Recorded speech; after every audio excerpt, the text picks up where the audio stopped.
मुंबईच्या बेस्ट उपक्रमावर सध्या आर्थिक संकटाचे गडद सावट असताना अधिकाऱ्यांना दिल्या जाणाऱ्या पदोन्नतींवरून नवा वाद निर्माण झाला आहे।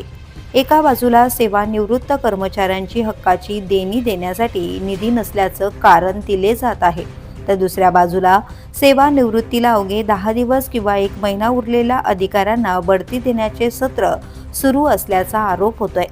बेस्ट सेवानिवृत्त कामगार संघर्ष समितीने याला तीव्र विरोध केला असून समितीचे अध्यक्ष भाई पानवडीकर यांनी महापौर रितू तावडे यांना पत्र लिहून नाराजी व्यक्त केली आहे।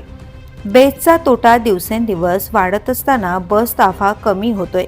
विद्युत विभागाची कामगिरीही खालावत चालली आहे। सध्या बेस्टच्या स्वमालकीच्या बस केवळ 249 इतक्याच उरल्या आहेत। अशा परिस्थितीत अधिकाऱ्यांना शेवटच्या काही दिवसांसाठी पदोन्नती देऊन नेमका काय फायदा होणार, असा सवाल समितीने उपस्थित केलाय।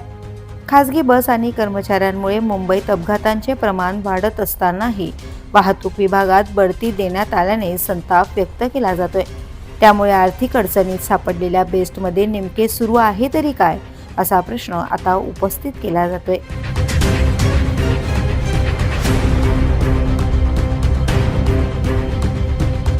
द पोलीस न्यूजसाठी श्रीधर चव्हाण, मुंबई।